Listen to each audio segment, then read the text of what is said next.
Magandang araw sa lahat. Ako si Dr. Luis Fernando Garcia. Ngayon ay susuriin natin ang paksa, ang pinakamahusay na mga bitamina para tulungan kang makatulog habang ikaw ay tumatanda. Sa loob ng 35 taon ko sa propesyon, naging malaking bahagi ng aking advokasya ang tamang pagtulog at ang papel ng nutrisyon dito. Alam kong marami sa inyo ang interesadong matutunan ang tungkol sa mga bagay na ating iniinom at kinakain. Ang pagpapanatili ng sapat na antas ng bitamina ay lubhang makakatulong upang mas mabilis kang makatulog, manatiling tulog ng mas matagal, at mabawasan ang paggising sa kalagitnaan ng gabi. Simulan natin sa pagtalakay sa isang mahalagang uri ng bitamina na dapat mong iwasan. Alam kong nabanggit ko na to sa ilan sa aking mga nakaraang video, ngunit isa sa pinakamalalang produkto para sa pagtulog sa aking profesional na opinyon na iniinom ng napakarami sa aking mga pasyenteng may edad na bilang pangkalahatang tulong sa pagtulog ay ang mga multivitamin para sa pagtulog o ang tinatawag kong kitchen sink supplementation. Ito ang mga produkto kung saan pinagsasama-sama nila ang 5, 6 o 7 magkakaibang sangkap sa isang solong tableta. At aminin natin, naiintindihan ko, mas madaling uminom ng isang tableta kaysa sa 5 o 6 na magkakaibang uri. Dagdag pa, iniisip mo siguro, ang dami kong nakukuhang magagandang bagay sa isang tableta lang. Ngunit 70% kung hindi man higit pa ng nilalaman nito, maaring melatonin, valerian root, magnesium, passion flower, L-theanine, at kung ano-ano pa ay hindi talaga dapat pinagsasama-sama lalo na sa ganoong kataas na dosis. Ngayon, wag mo akong ma-misinterpret. Ang ilan sa mga to, kapag ininom ng hiwalay at tama, ay talagang makakatulong sa pagtulog. Ngunit kailangan mo ba talaga ng mataas na dosis ng extract ng tart cherry 5-HTP at L-theanine kung umiinom ka na ng uri ng magnesium at melatonin combo? Sa tingin ko ay hindi. Ang nakakatakot sa akin ay karamihan sa mga tao ay hindi nagbabasa ng buong listahan ng mga sangkap. Basta na lang nila kinukuha sa estante ng grocery store o health food store at hindi nila napapansin na ang ilan sa mga supplement na to ay maaring masamang nakakaapekto sa kanilang pagtulog dahil sa kombinasyon ng iba pang gamot na iniinom na nila. Masama ba ang lahat ng multivitamin? Ang sagot dito ay hindi, at ayokong mag-alala ka kung umiinom ka ng isa sa mga to ngayon. Hinihikayat ko lang kayong humanap ng mga multivitamin na nililimitahan ang kanilang mga sangkap sa 2, marahil 3 bagay lang, at iyon lang, at mas mababa ang dosis, mas mabuti, lalo na kung nagsisimula ka ng bagong regimen.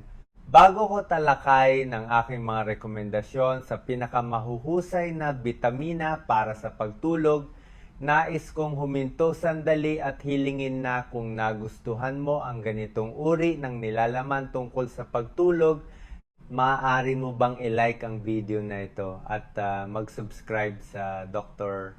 Luis Fernando Garcia channel sa ibaba. Ang inyong suporta ay nagbibigay daan sa akin upang patuloy na makagawa ng ganitong uri ng nilalaman para sa inyo sa hinaharap. Kaya malaking pabor ang hihilingin ko, gawin ninyo yan ngayon. Nais ko ring banggitin na napakahalaga para sa inyong maunawaan kung ano ang inyong chronotype. Kung nais mong simulan ang pagpapabuti ng kalidad ng iyong pagtulog, iyan ang isa sa pinakamahalagang bagay na dapat mong malaman. Kung hindi mo alam kung ano ang chronotype, sagutin ang aking sleep quiz upang malaman sa chronoquiz.com. At kung interesado kang matuto pa tungkol sa iyong pagtulog, Meron akong website na may napakaraming nilalaman, kabilang ang mga artikulo tungkol sa pagtulog, mga review ng produkto, isang tindahan, at marami pa. Ilalagay ko ang link ng dalawang iyon sa description sa ibaba. Kaya ang unang bitamina na lubos kong inirerekomenda sa mga tao para sa mas mahusay na pagtulog habang sila ay tumatanda ay ang bitamina D. Ngayon, sigurado akong karamihan sa inyo ay alam na ito, ngunit maring hindi ninyo alam kung bakit ito nakakatulong. Kaya una, ang bitamina D ay nakakatulong na kontrolin ang mga gene na kasangkot sa produksyon ng melatonin na nagsisiguro ng tamang pattern ng pagtulog. Binabawasan ng bitamina D ang produksyon ng melatonin sa katawan. Makikita mo, ang bitamina D ay nabubuo sa balat sa pamamagitan ng pagkakalantad sa sikat ng araw, habang ang melatonin ay nabubuo sa pineal gland sa dilim. Ang baligtad na ugnayan na ito ay nagpapahiwatig na ang pagtaas ng pagkakalantad sa sikat ng araw na nagpapataas ng antas ng bitamina D ay maaring magpababa ng produksyon ng melatonin dahil sa nabawasan na pagkakalantad sa dilim. Tandaan, ang melatonin ang susi na nagsisimula sa makina ng pagtulog. Ito ang hormone na nagre-regulate ng iyong sleep-wake cycle, kaya malinaw na napakahalaga nito. Pangalawa, ang vitamina D ay nakakatulong na kontrolin ang ating circadian rhythm. Ang mababang antas ng vitamina D ay nauugnay sa sirang pattern ng pagtulog, hirap sa pagtulog, at mahinang kalidad ng pagtulog. Pangatlo, nakakatulong ito na makagawa ng serotonin, na isang neurotransmitter na nakakaapekto sa mood at pagtulog. Tandaan, ang mababang antas ng serotonin ay maaring humantong sa pagkagambala sa pagtulog at maging sa insomnia. Pang-apat, nakakatulong ito na pababain ang sleep latency at nagpapabuti ng sleep duration. Ibig sabihin ay nakakatulong ito na mas mabilis kang makatulog at manatiling tulog ng mas matagal. Panlima, ang vitamina D ay maaring makatulong na mabawasan ang pamamaga at panganib ng ilang sakit sa pagtulog. Ang mababang antas ng vitamina D ay maaring magpataas ng pamamaga, na maaring magpataas ng panganib ng sleep apnea, o kung meron ka ng sleep apnea, maaari pa nitong palalain ang iyong mga sintomas. Kaya kapag may pumupunta sa aming klinika at sinasabi na mayroon silang mahinang kalidad ng pagtulog, isa sa mga unang bagay na ginagawa namin ay ang pagsusuri ng dugo at pagtingin sa kanilang antas ng vitamina D. Kaya paano ka makakakuha ng vitamina D? Well, ang numero unong pinagmumula ng vitamina D ay mula sa araw. Lubos kong inirerekomenda na pagising mo sa umaga, pumunta ka sa bintana at kumuha ng kaunting sikat ng araw. O mas mabuti pa, lumabas at hayaang damahin ang sinag ng araw. Maaari ka ring makakuha ng vitamina D sa pamamagitan ng iyong dieta, tulad ng mga matatabang isdahal, bangus, sardinas, fish oils, itlog, gatas, o kahit orange juice.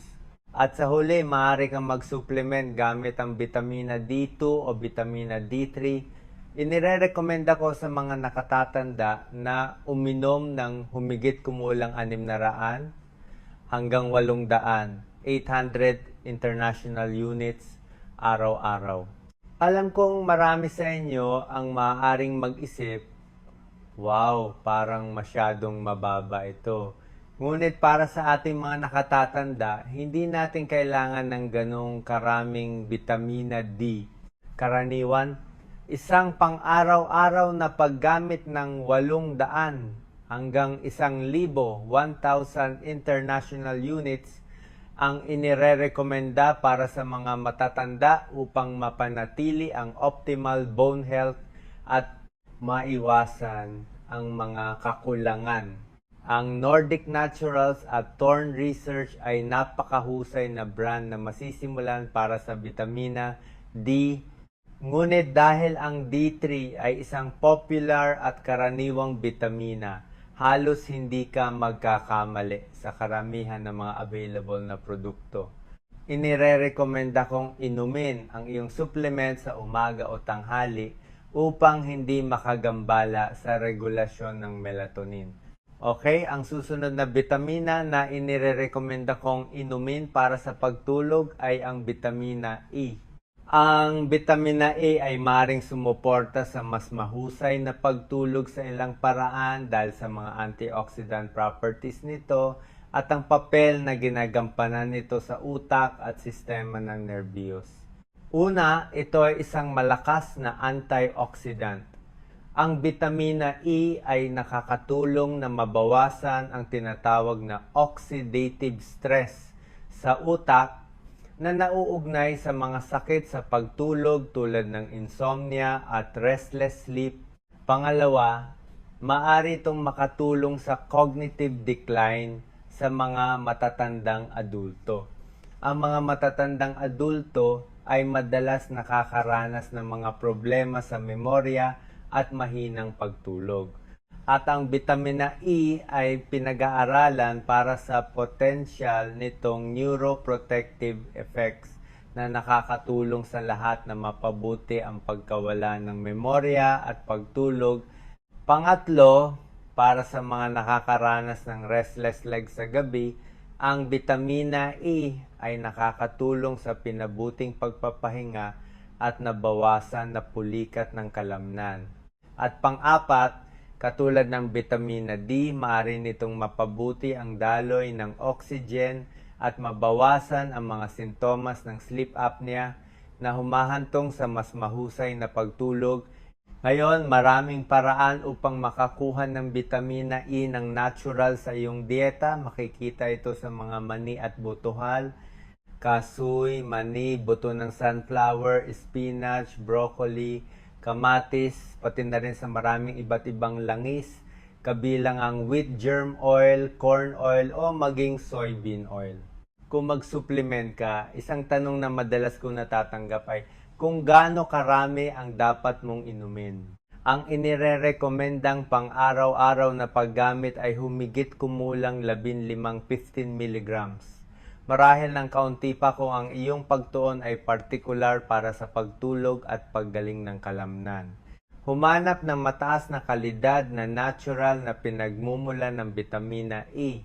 Iwasan ang mga sintetiko na mas mababa ang bisa at mas mahirap gamitin para sa katawan.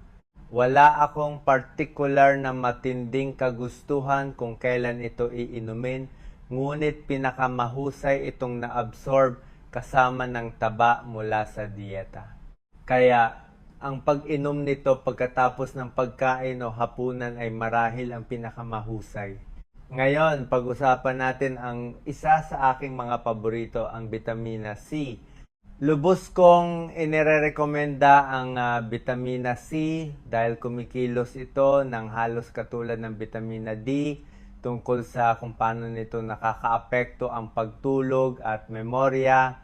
Ang mababang antas ng bitamina C ay nauugnay sa mas maraming pagkagambala sa pagtulog sa gabi at nauugnay sa mas malaking panganib sa mga sakit sa pagtulog sa pangkalahatan. Tungkol sa ating memorya, pinoprotektahan ng bitamina C ang utak laban sa pagkawala ng memorya na nauugnay sa kakulangan sa pagtulog.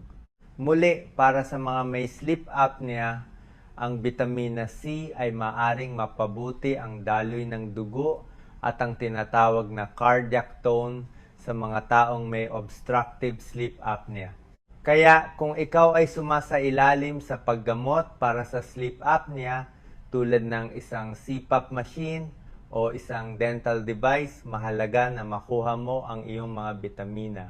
Makikita mo ang bitamina C sa mga citrus fruits hal, kalamansi, dalanghita, broccoli, cauliflower, Brussels sprouts, at pagkatapos ay sa mga madahon na gulay tulad ng kangkong, malunggay, pechay, kamote tops, at maging sa pulang bell peppers. Kung mag-supplement ka, inirerekomenda ko na ang mga lalaki ay uminom ng humigit kumulang 70 milligrams at ang mga babae ay humigit kumulang 75-75 milligrams. Ang pinakamahusay na oras upang inumin ito ay marahil sa umaga o maagang hapon, ngunit meron akong mga pasyente na umiinom nito sa gabi at naging maayos ito para sa kanila. Gayun din, kung sa tingin mo ay nagpaparamdam ito sa iyo ng mas maraming enerhiya, manatili sa umaga. Yun ang ginagawa ko. Okay. Sa wakas, nais kong pag-usapan ang ilan sa mga B, vitamina, B6 at B12. Ang B6 ay maaring makatulong sa paggunita ng panaginip at maaari nitong baguhin ang produksyon ng melatonin at serotonin na mahalaga sa pag-trigger ng katawan upang makatulog. Naugnay din ito sa mas mababang panganib para sa depresyon. At tulad ng alam natin, ang mga matatanda ay sa kasamaang palad ay nasa panganib na magkaroon ng mga sintomas ng depresyon. Tandaan, ang depresyon ay nauugnay sa pagkagambala sa pagtulog. Kaya mahalaga to para sa ating lahat habang tayo ay tumatanda. Ngayon, ang B12 ay isa pang mahalagang sleep-wake regulator. Ipinapakita ng mga pag-aaral na ang B12 ay kasangkot sa pag-regulate ng sleep-wake cycles sa pamamagitan ng pagtulong na panatilihing in sync ang iyong mga circadian rhythm. Katulad ng B6, ang B12 ay naugnay din sa mas mababang panganib ng depression. Kaya magandang ideya na magkaroon ng balanse sa iyong mga B vitamina. Ngayon, saan mo makikita ang B6? Sa mga bagay tulad ng saging, karot, spinach, patatas, gatas, keso at isda. At ang B12 sa mga produkto ng gatas, itlog, karne, isda at maging sa shellfish hull, hipon, alimango, talaba. Kung inom ka ng mga supplement, gaano karami ang dapat mong inumin? Para sa mga matatanda na mas mababa sa 50-50 taong gulang, ang RDA o Recommended Daily Allowance ay humigit kumulang 1.3 milligrams na tumataas sa 1.5, 5 milligrams para sa mga babae at 1.7 milligrams para sa mga lalaki na mahigit 50 taong gulang. Muli, maaari itong magparamdam sa iyo ng kaunting enerhiya sa gabi, kaya layunin na i-supplement ito sa umaga din. Maaari ding magkaroon ng drug interactions sa vitamina B, kaya gusto mong tiyakin na kumonsulta ka sa iyong doktor tungkol sa anumang gamot na maaaring iniinom mo kung saan maaaring magkaroon ng ilang uri ng interaction. Well, natapos na ang pinakamahuhusay at pinakamalalalang bitamina para sa pagtulog. Mangyaring ibahagi sa akin kung anong mga bitamina ang iniinom mo para sa pagtulog sa mga comments sa ibaba at huwag mag-atubiling magtanong. Gustong-gusto kong marinig mula sa inyo at malamang na makakuha ka ng sagot. At tandaan, i-like ang video na to at mag-subscribe sa Dr. Luis Fernando Garcia channel. Meron akong ilang napakagandang video na excited akong ibahagi sa inyo sa susunod na ilang linggo na ayaw ninyong palampasin. Kung gusto mong matuto pa kung paano mabilis na makatulog muli sa kalagitnaan ng gabi habang ikaw ay tumatanda, o ang aking mga rekomendasyon sa pinakamahuhusay na nighttime routines, tingnan ang aking mga video dito. Okay, sa lahat, ito si Dr. Luis Fernando Garcia, ang sleep doctor, na nagnanais sa inyo ng matamis na panaginip,